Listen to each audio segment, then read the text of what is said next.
Tonight I want to talk about contemplating not-self.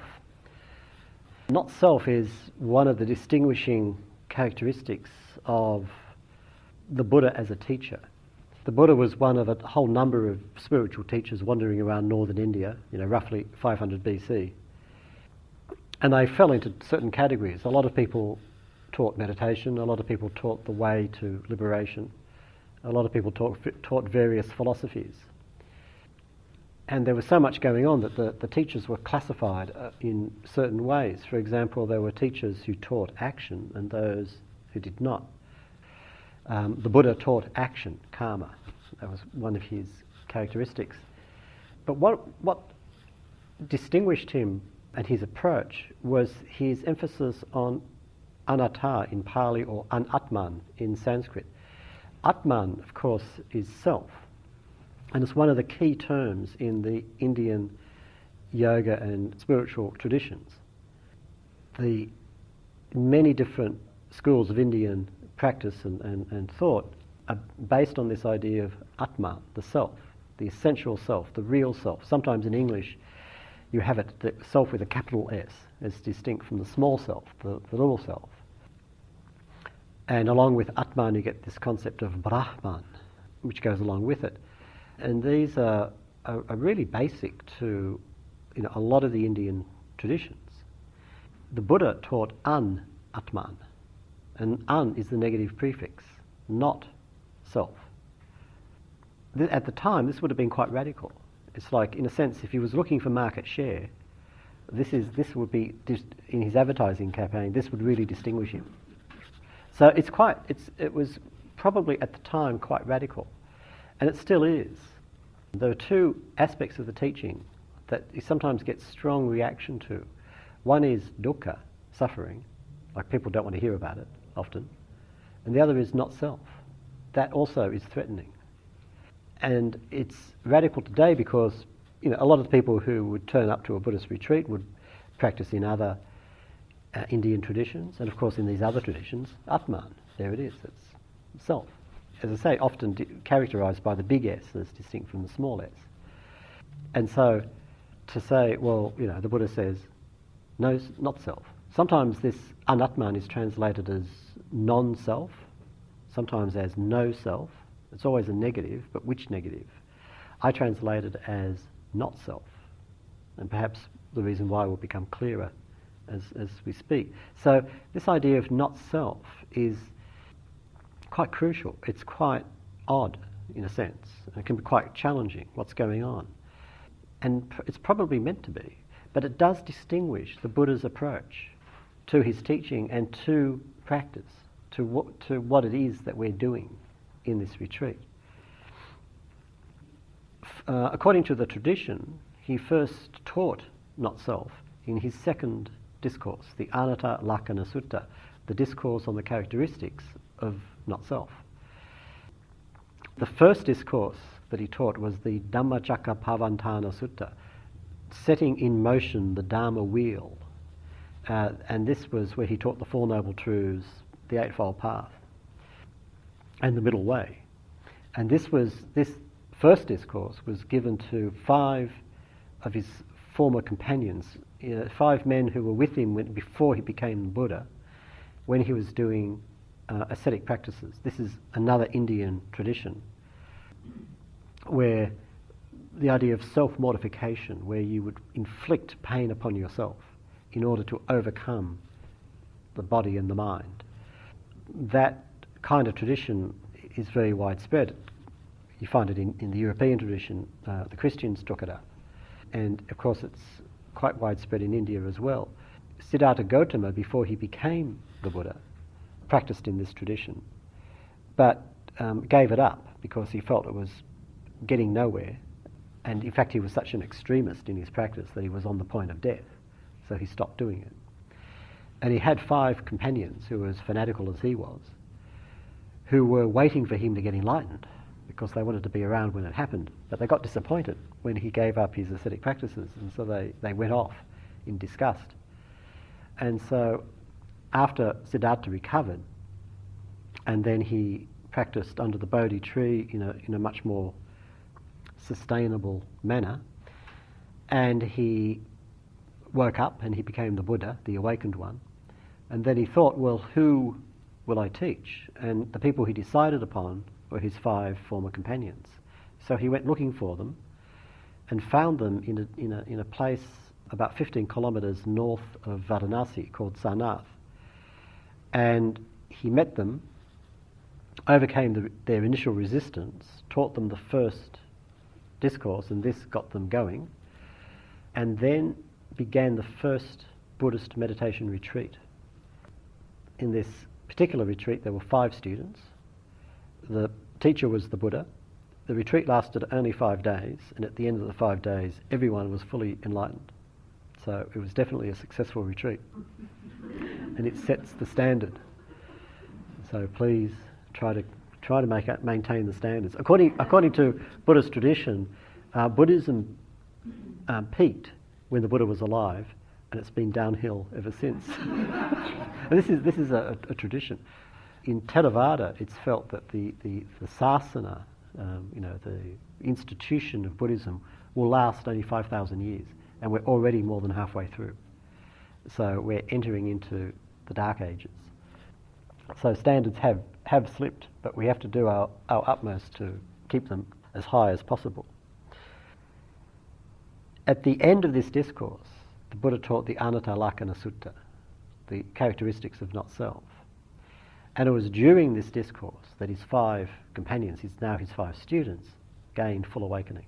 So it's regarded as a very significant discourse. It's one of the 2 key ones, this first 2. So it's quite important. So I always like to have a talk in which I unpack it. So I'll just read out the essential part and then comment on it. The Buddha says, body is not self. If this body was self, it would not tend to get sick, and I could make it become this or that. But because body is not self, it does tend to get sick, and I cannot make it become this or that. Feeling is not self. Perception is not self. Formations are not self. Consciousness is not self. If this consciousness was self, it would not tend to get sick, and I could make it become this or that. But because consciousness is not self, it does tend to get sick, and I cannot make it become this or that. What do you think, bhikkhus? Is body permanent or impermanent? Impermanent, Bhante.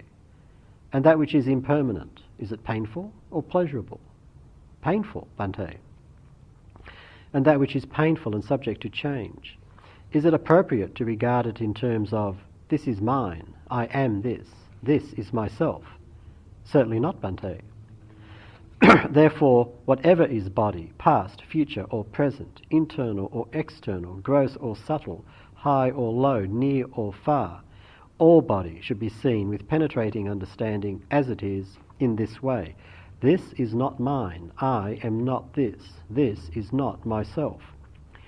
Whatever is feeling, whatever is perception, whatever are formations, whatever is consciousness, past, future or present, internal or external, gross or subtle, high or low, near or far, all consciousness should be seen with penetrating understanding as it is in this way. This is not mine, I am not this is not myself. Seeing in this way, the trained, cultivated student is disenchanted with body, disenchanted with feeling, disenchanted with perception, disenchanted with formations, disenchanted with consciousness. Being disenchanted, her passion fades, and because of the fading of passion, she is liberated. When she is liberated, there is the knowledge, I am liberated, and she understands. Birth is destroyed, the highest life is fulfilled, what should be done is done, there is no more becoming. This is what the Blessed One said, and the group of 5 bhikkhus rejoiced in the Blessed One's words.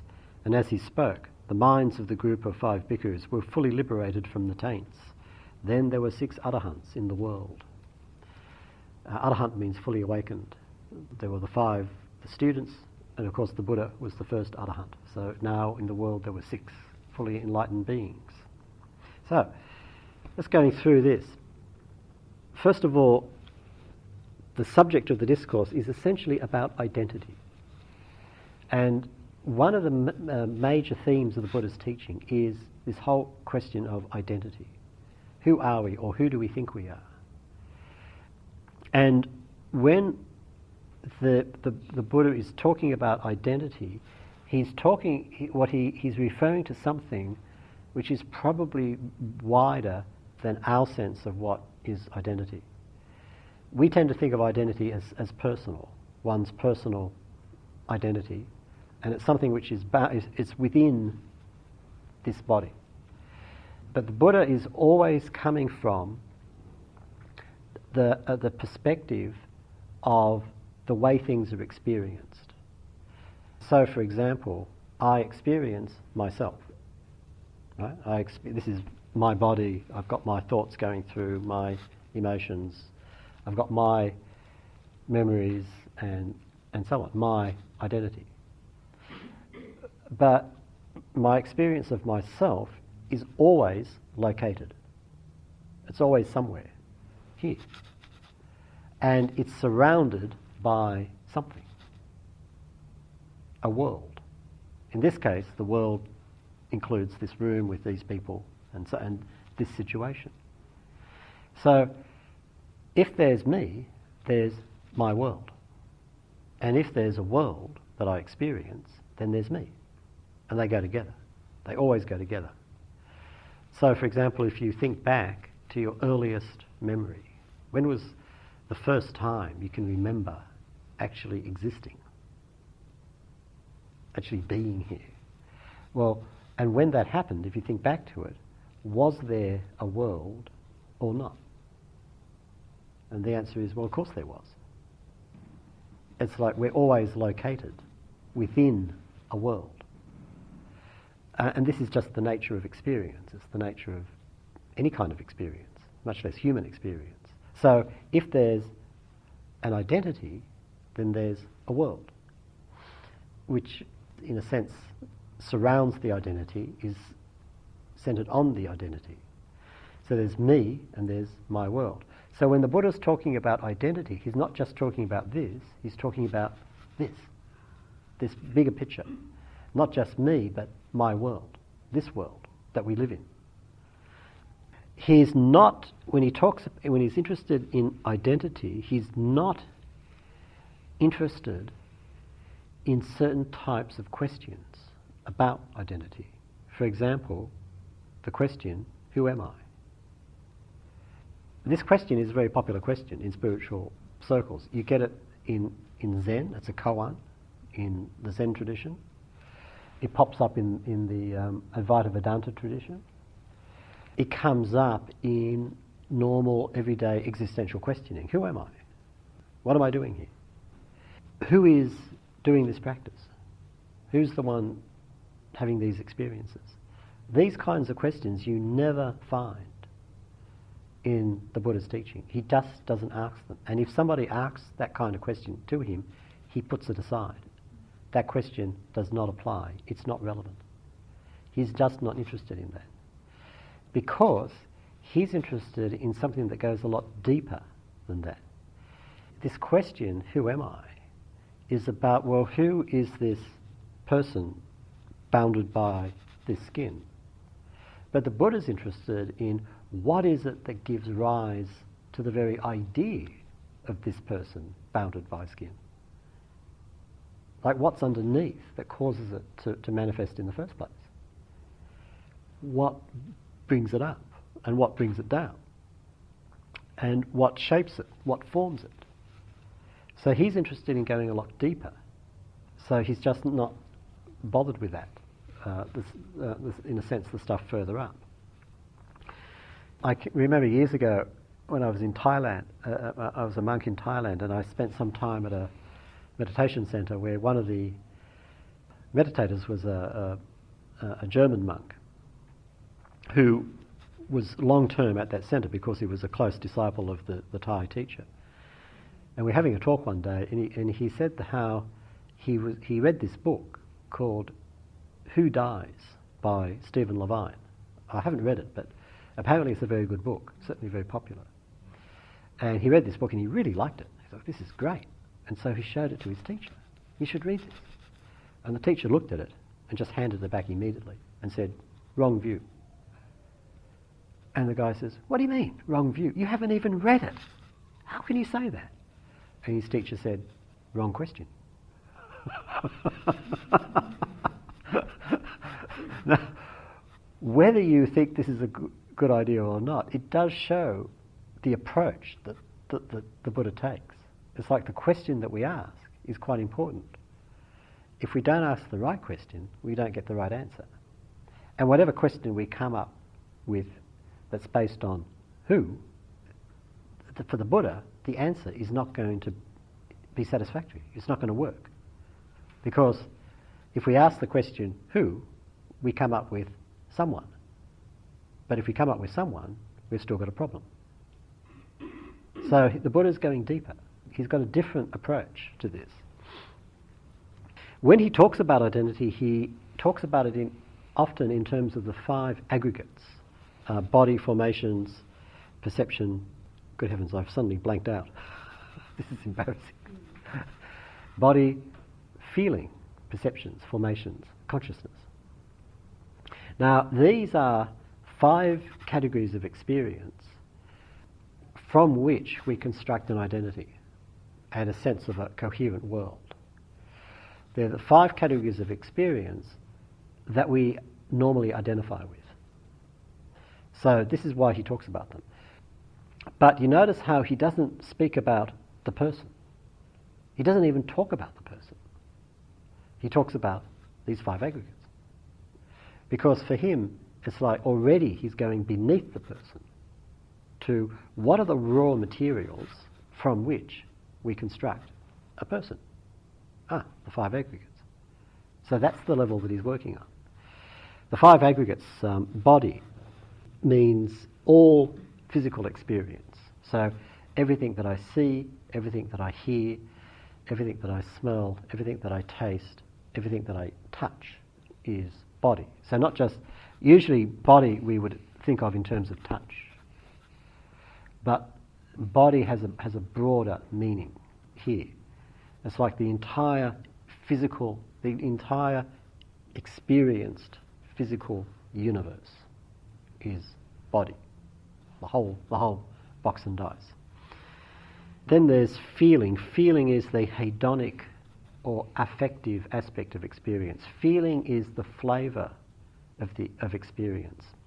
It's the aspect of experience that moves us. Feeling, Vedana, is the Pali term. It's not emotion, although every emotion has feeling. It's the affective quality of experience, and it's not most normally talked about in terms of 3 categories: pleasant, painful, neither pleasant nor painful. Whatever experience we undergo, we are moved by that experience. We are affected by that experience, moved by it. I have the experience of coolness, and I am moved by that experience. Get the blanket, put it on. I have the experience of hardness. I am moved by that experience. Get a more comfortable cushion. If I register an experience as pleasant, I am moved to reach towards it, to hold on to it. If I register it as painful, I am moved to back away from or resist it or reject it. Often, for example, we talk about positive emotions, negative emotions. Well, really what we're talking about are emotions that move us to hold on to the experience. This is what we call positive. Emotions that move us to get away from the experience. This is what we call negative. It's about how we are moved by experience. So the 2 obvious feelings are pleasant and painful. The third one, neither painful nor pleasant, sometimes translated neutral feeling, is harder to pick, and often we miss it. The kind of feeling or the kind of experience that we ignore or pass over or don't notice, because it doesn't really register with us, because we're not moved to either grab it or to push it away. So body, feeling, perception. Perception essentially is recognition. So the ear, for example, hears sound. Now sound is part of body, it's physical. But then I register these particular sounds are somebody talking to me about Buddhism, whereas those sounds are the sounds of traffic, and these other sounds are the sounds of birds. So the ability to distinguish this and to recognise, this is talk on Buddhism, that's a bird, is perception. And it's not the sound, it's what we do with the sound. So perception is the way we recognise what we experience and construct something out of it, something familiar. Then we have formations. Formations are essentially our basic drives and impulses. They are what come up from the unconscious and push us to take various choices. They manifest, one way in which they manifest are as our choices. So I'm feeling uncomfortable and I automatically move. What was that impulse to move? It's a formation. It comes up as a choice, which I might not even notice at the time. But we're constantly making these choices, and these choices form or create ourselves and our world. We're constantly being pushed by our drives, our desires, our fears, aspirations, and so on. And on the basis of these, making choices and heading off in certain directions and doing certain things. They're called formations because they form, they construct. They're one of the chief ways in which we form or construct ourselves. And they manifest frequently as our habits. All our habitual reactions and responses. These are the formations coming up. Then there's consciousness. Consciousness is the pure knowing or witnessing of the experience. When we talk about just witness the experience, we're saying emphasize consciousness. Put your awareness on the consciousness aspect. Consciousness is the pure presence of the experience. So these are the five aggregates, and we identify with these, and we construct a self and a world out of them. So body, this is my body. And this is who I am. I am short. I am getting old. And so on. Feeling, the way that we are moved by experience, we identify with that too. I like coffee. I don't like tea. That's me. We identify with these. Perceptions. I perceive myself to be a certain person, a certain kind of person. I'll just let you in on the secret. I'm a very good kind of person. Really worth knowing, and really worthwhile kind of person. That's me. That's who I am. And if you don't recognise that, then obviously you've got a problem, haven't you? And of course, you are who I perceive you to be. And so we have perceptions of recognitions, like we peg someone, and then we just don't let them out of that category for years. Got you pegged. I know who you are. You can't fool me.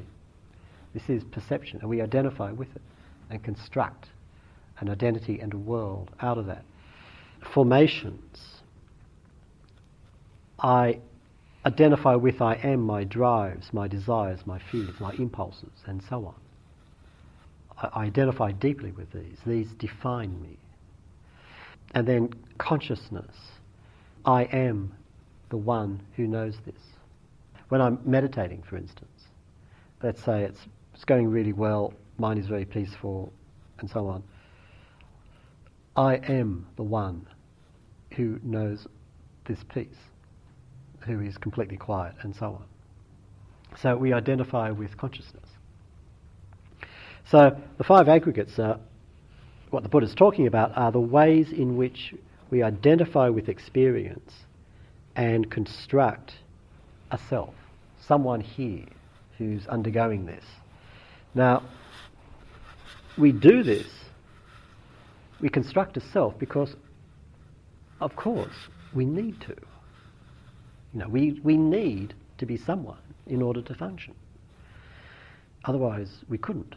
People who don't construct a sense of self are in deep trouble. People whose sense of self is very fragile are in deep trouble. We need a sense of self. We need a robust sense of self. Otherwise, we can't function. But from the Buddhist perspective, we make a fundamental mistake. We mistake something which is constructed and formed out of the materials available, something which is an emergent property, latch onto it and think that this is an absolute, that this exists somehow independent of conditions, and that this is the most important thing.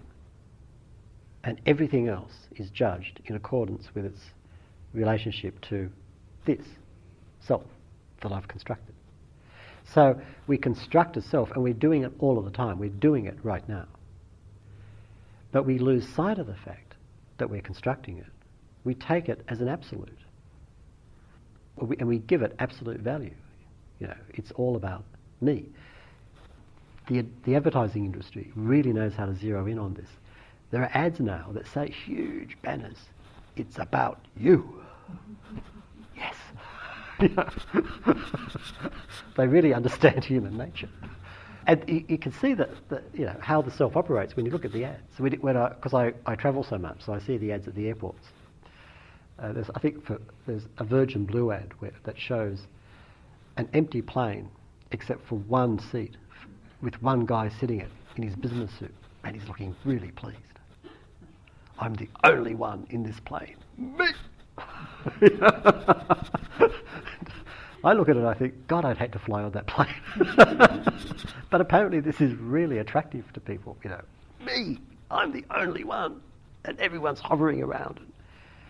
And this is the self. This is how it works. And of course, it's always incredibly fragile, because it is just a construct. It is a formation. It is constructed out of parts dependent upon conditions. So you change the conditions and you change the self. You change the conditions and the self dissolves. So it constantly has to be defended and propped up. And again, the advertising industry knows this. The advertisements that show the really good-looking person dressed in appropriate black, leaning over, showing the appropriate watch. It's like, this is what you can identify with. You are your really classy watch. Yeah. And they do this because it sells, because we buy it. Literally. Yeah, I'll take that watch. Now I'm real. Now I'm really someone, because I've got the watch. Except that, wait a minute, didn't my neighbour just drive by in the classy new car? Damn it. Got to get that. It's always fragile. And we're constantly scrambling to defend it and to patch it up and to reassure it and to put an extra story on it and so on. Deep down we know that it's just a construction. It's a sandcastle and the water's already coming in. We don't want to see this. We want to push away this knowledge. In the Western tradition, it's often felt that the fundamental fear that we have as human beings is the fear that one day in the future we will die. And that so much of civilization is built on pushing that aside, that fear. From the Buddhist perspective, that's not the fundamental fear. The fundamental fear is that right now we're not real. That's the fundamental fear. And it's that we keep at bay by our busy projects of struggling to become someone. Someone we can convince ourselves that I'm real and that I'm all right, that I'm okay. And of course, we're social beings. We live in a world, and this world has other selves wandering around in it. So we have to justify ourselves to them and play out our social roles. I have to be good enough for them as well as for me. So it's a double burden. And I have this suspicion that I'm not really good enough. So I have to vigorously try to make myself good enough, or pretend to others that I really am good enough. And so we keep playing these games. And it's all inherent in this fundamental mistake that we make of taking something which is just a construct and treating it as if it's not. So this is the self, and it works according to the Buddha on the basis of two fundamental movements. This is mine. I am this. This is myself. Three fundamental movements. Sorry. This is mine. Possession. The self seeks to possess. Hence the advertising industry. Hence consumerism. This is mine. I am this. The ultimate form of possession is identification. I put the watch on, and now I'm bigger, more important. I am the man with the watch. This is mine. I am this. This is myself.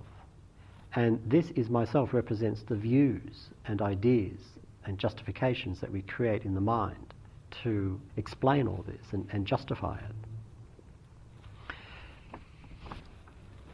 The Buddha in this discourse then proceeds to dismantle the whole project.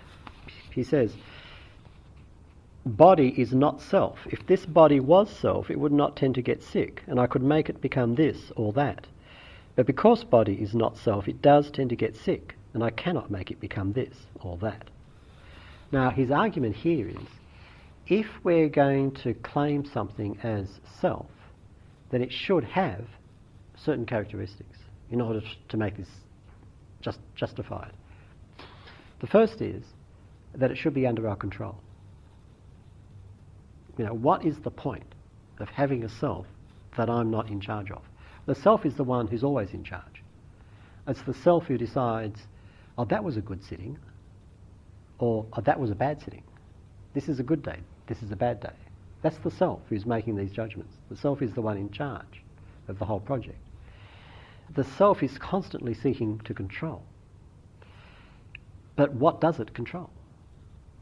Well, we identify with the body. I am my body. Well, if I'm my body, I should have some control. I do have some control, obviously. But sickness is an area where we suddenly realise I'm not in charge, actually. I don't control my body. But what does it mean to have a possession, over which I have absolutely no control? What kind of possession is that? It doesn't work.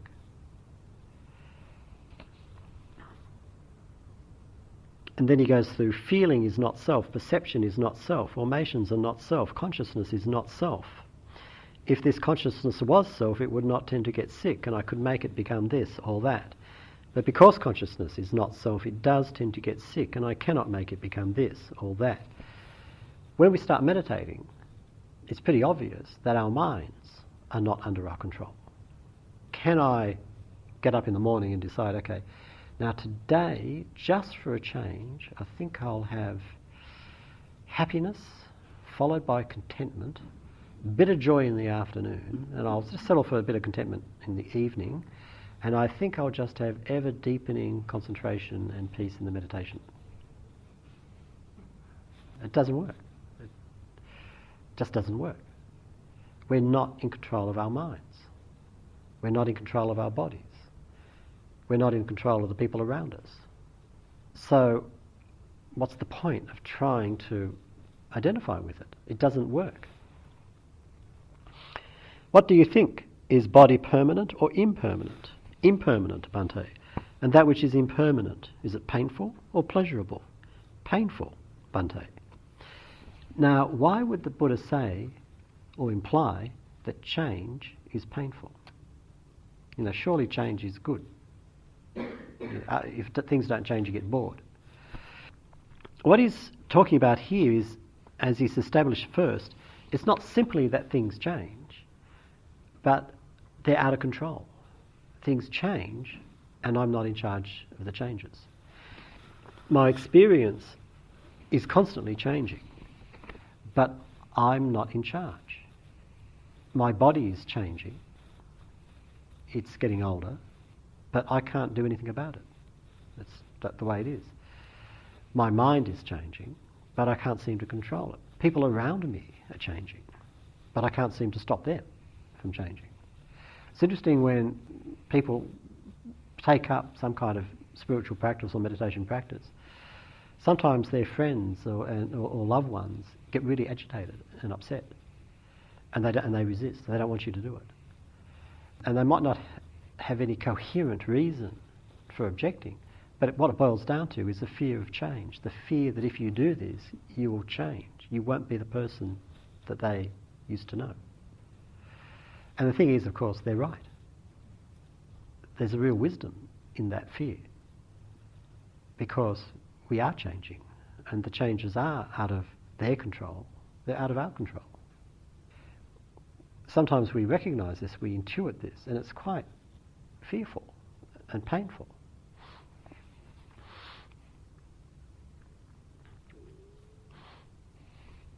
Insight meditation has a lot to do with the fact of change and of our relationship to change. We may talk about that later in the retreat. And that which is painful and subject to change, is it appropriate to regard it in terms of, this is mine, I am this is myself?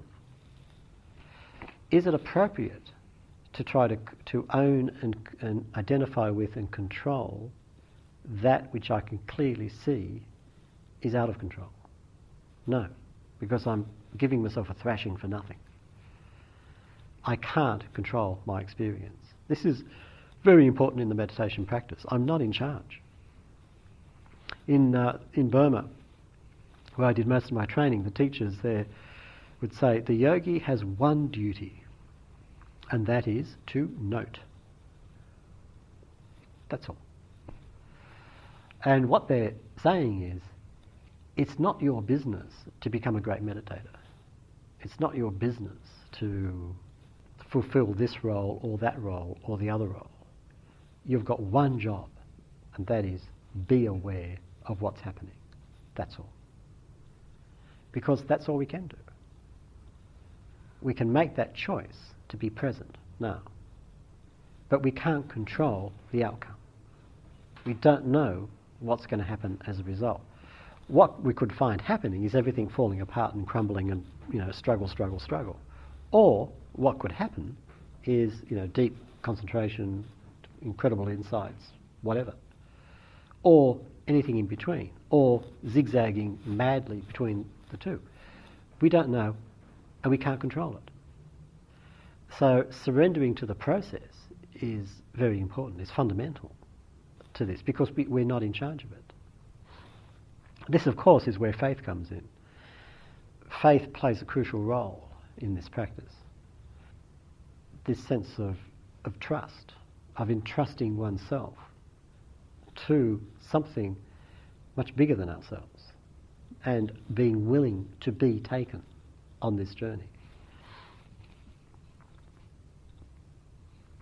So the Buddha says, therefore whatever is body, past, future or present, internal or external, gross or subtle, high or low, near or far, all body should be seen with penetrating understanding as it is in this way. This is not mine. I am not this. This is not myself. And he goes on to the other aggregates. This is not mine. I am not this. This is not myself. And this is the contemplation of not-self. Now, what he's talking about when he's talking about self and not-self, essentially what he's talking about are relationships. Self is not a something that we come across and say, here it is. Not-self is not a something that we discover one day and say, here it is, I got it. Self and not-self are both relationships. Self is a relationship of possession, this is mine, and identification, I am this. Not-self is a relationship of not possessing, this is not mine, and not identifying. I am not this. I am not this. So, for example, I have in the meditation painful emotions or painful thoughts. Self is to make them move. Oh, this is mine. These are my feelings, my thoughts, and identification. I am this. This is who I am. I am the person playing out in this thought scenario.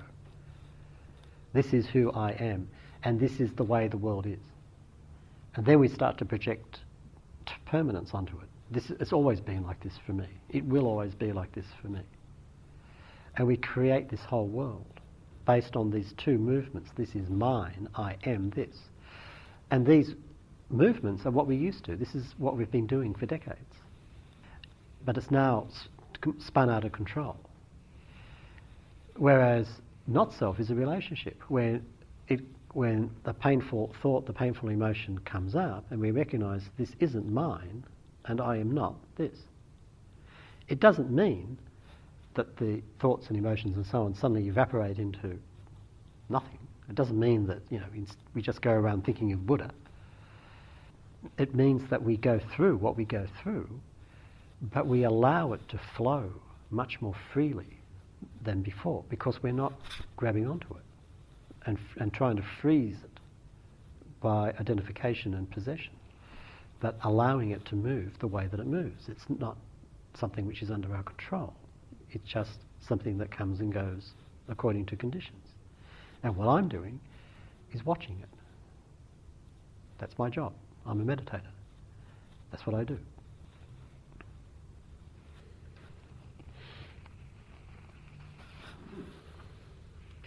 Seeing in this way, the trained, cultivated student is disenchanted with body, disenchanted with feeling, disenchanted with perception, disenchanted with formations, disenchanted with consciousness. Being disenchanted, her passion fades, and because of the fading of passion, she is liberated.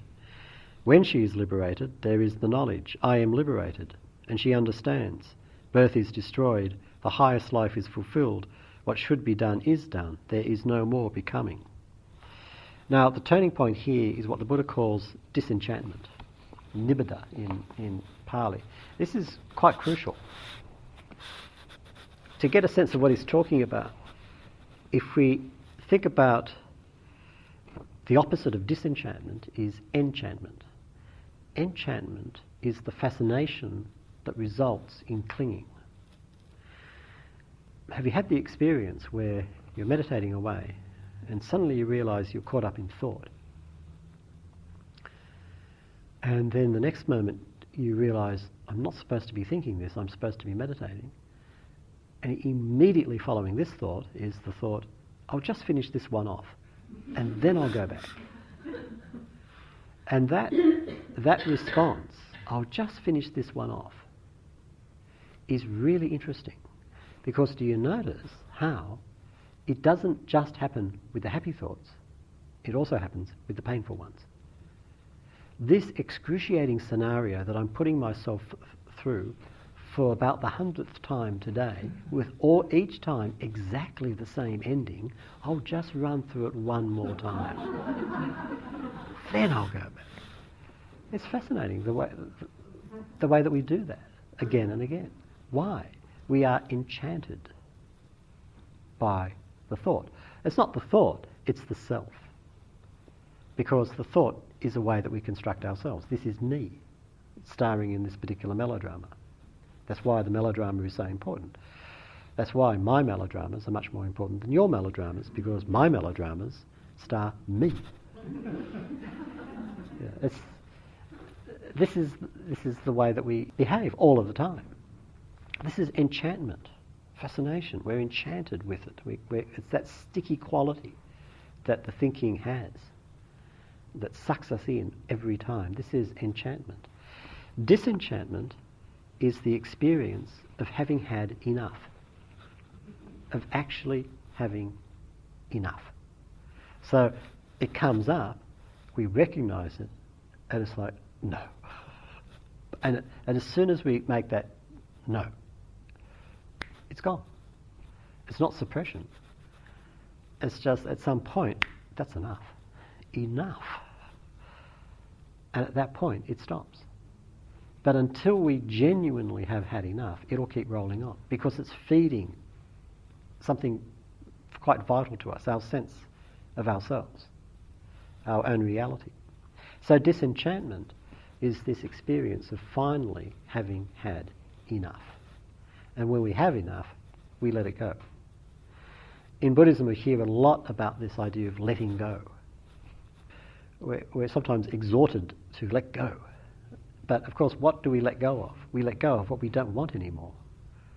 You know, that's what we let go of. Enough. You can have it. So this is disenchantment. Being disenchanted, her passion fades. This word passion it's a poor translation, but a lot of these terms, they have no exact English equivalent. It makes it difficult. The word translated as passion is raga, which literally means colour. And what it refers to is essentially obsession.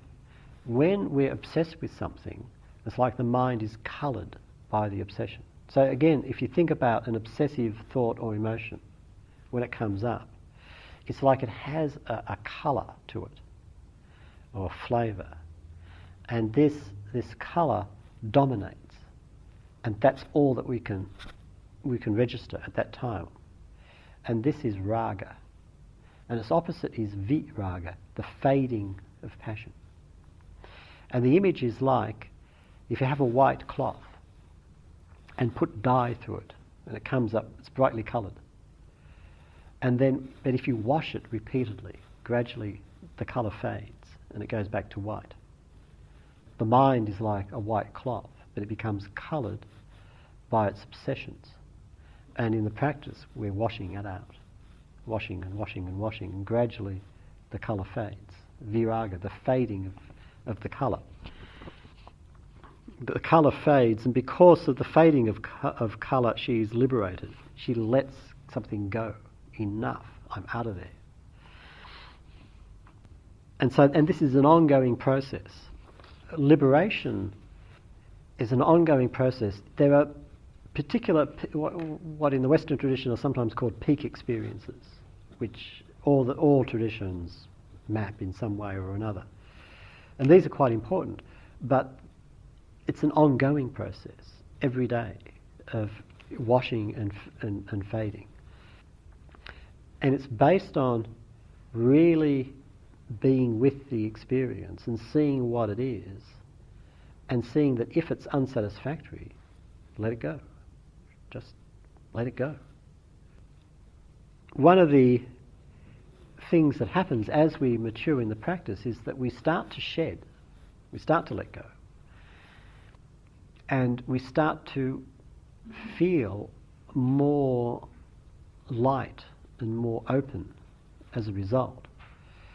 And we become increasingly sensitive to that which closes us in again. We develop a lightness of being.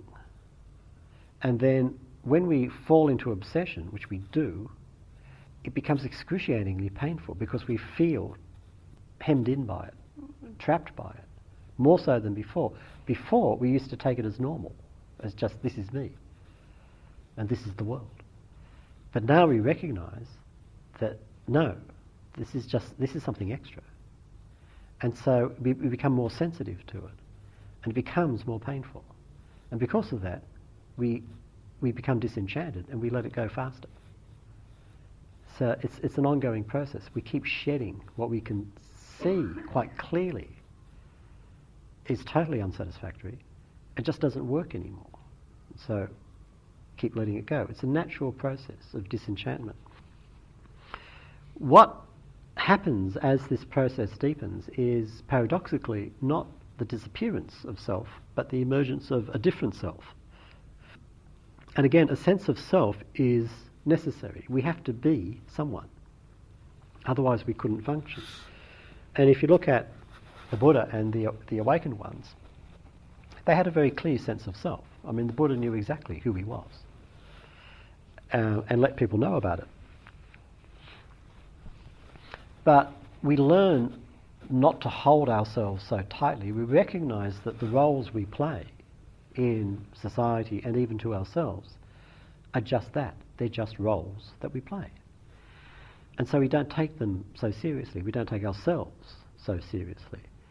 What happens as we mature in the practice is we become much lighter than we were before. We don't have that heavy, tight quality that you sometimes recognise in people. We may be quite serious in our purpose, in what we're doing with our lives, but we are light in our being with it. And this is quite important. Sometimes you meet spiritual people who are very heavy. They take themselves very seriously. From the Buddha's perspective, it's not working. Because how can you take seriously something that doesn't exist?